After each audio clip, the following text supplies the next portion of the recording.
Hello friends, कैसे हो आप सब। स्वागत है आपका मेरे इस YouTube channel the genius tutorial for science and problems में। फ्रेंड्स, आज हम आए हैं फिर से जूलॉजी के कुछ एमसीक्यूज लेकर। तो आइए स्टार्ट करते हैं। क्वेश्चन फर्स्ट है, in which part of the respiratory system gaseous exchange takes place. Option है A alveoli, option B pharynx, option C larynx, option D trachea. Hindi में देखिएगा, श्वसन तंत्र के किस भाग में गैसीय विनिमय होता है? एल्वियोलाई, ग्रसनी, स्वरयंत्र या फिर ट्रैकिया। तो श्वसन तंत्र के एल्वियोलाई में गैसियस एक्सचेंज होता है, इसलिए यहाँ पे ऑप्शन ए राइट आंसर होगा। नेक्स्ट क्वेश्चन पे चलते। Question number 2, blank space located between pleural sacs and is the central compartment of the thoracic cavity. Option देखिएगा, option A hilum, option B pleura, option C mediastinum, option D thoracic cage. कह रहा है कि कौन सी चीज़ है जो दो फुफ्फुसीय थैली के बीच में स्थित है और वक्ष गुहा का केंद्रीय कंपार्टमेंट है।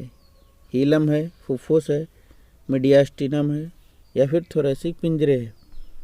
तो मीडियास्टिनम जो होता है यही दो फुफ्फुस थैली के बीच और वक्ष गुहा का केंद्रीय कंपार्टमेंट होता है, इसलिए यहाँ पे ऑप्शन सी राइट आंसर होगा। नेक्स्ट क्वेश्चन पे चलते हैं। Question number 3,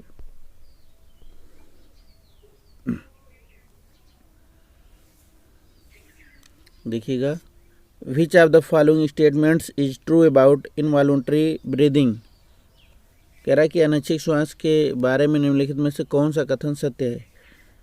it is controlled by the bronchioles, option B it is controlled by the pulmonary arterioles, option C it is controlled by the alveolar capillary network, option D it is controlled by the neurons located in the medulla and pons।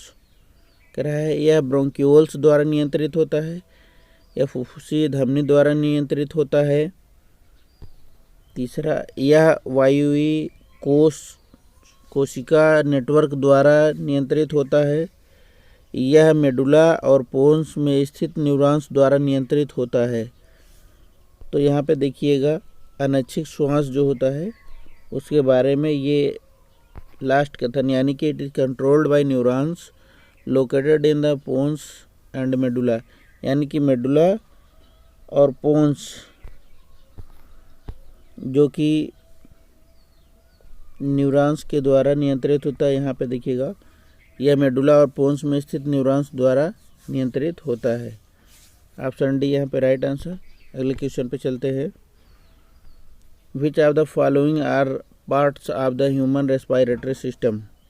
Option देखिएगा, trachea, diaphragm, the lungs, all of the above. निम्नलिखित में से कौन मानव श्वसन तंत्र के अंग हैं?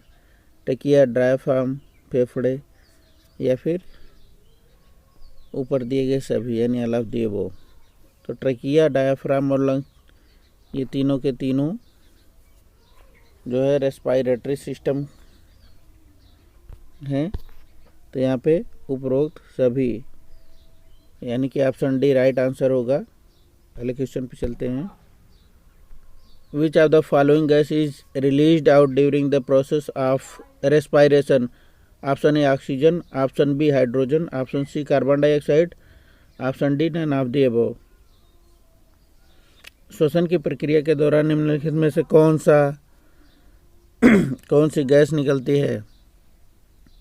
ऑक्सीजन, हाइड्रोजन, कार्बन डाइऑक्साइड या फिर कोई भी नहीं। तो श्वसन की प्रक्रिया के दौरान यानी कह रहा है कि during the process of respiration, यानी कि श्वसन के समय कौन सी गैस बाहर निकलती है? तो ये जाहिर सी बात है, श्वसन के समय कार्बन डाइऑक्साइड गैस बाहर निकलती है। तो यहाँ पे ऑप्शन सी राइट आंसर होगा। एलोकेशन पे चलते हैं। The tiny air sacs present in the human lungs is called, option A alveoli, option B bronchus, option C bronchioles, option D all of the above. मानव फेफड़ों में मौजूद छोटे वायु कोशों को क्या कहा जाता है? एल्वियोलाई, ब्रोंकस, ब्रोंक्यूल्स या फिर उपरोक्त सभी। तो मानव फेफड़ों में जो छोटे मौजूद होते हैं वायु कोश, उनको हम लोग एल्वियोलाई कहते हैं। ये अंगूर के छोटे गुच्छे यानी कि अंगूर के गुच्छे की तरह होते हैं, छोटे छोटे, उन्हीं को हम लोग एल्वियोलाई कहते हैं और ये हमारे फेफड़े में मौजूद होते हैं। अगला question, question number 7, which of the following functions by the filtering and keeping the mucus and dirt away from the lungs? Option A cilia, option B bronchioles, option C hairs in the lungs, option D all of the above। Hindi में देखिए, निम्नलिखित में से कौन हमारे फेफड़ों से बलगम और गंदगी को छानने और दूर रखने का कार्य करता है? Option A cilia, option B bronchioles, option C फेफड़ों में बाल, ऑप्शन डी उपरोक्त सभी। तो जो सीलिया होता है ये हमारे फेफड़ों से बलगम और गंदगी को छानने और दूर रखने का कार्य करता है। तो यहाँ पे ऑप्शन ए राइट आंसर होगा। अगले क्वेश्चन पे चलते हैं, question number 8,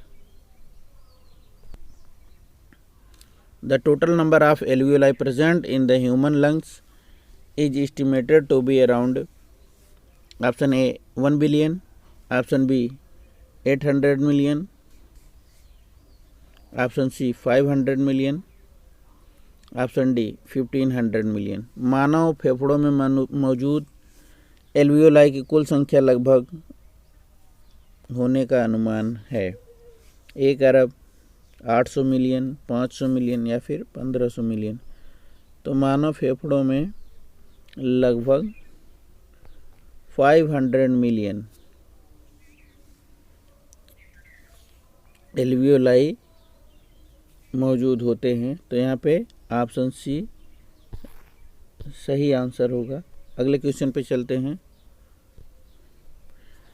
the exchange of gases between the external environment and the lungs. कह रहा है कि बाहरी वातावरण और फेफड़ों के बीच गैसों का आदान प्रदान क्या कहा जाता है? Option A respiration, option B external respiration, option C cellular respiration, option D none of the above.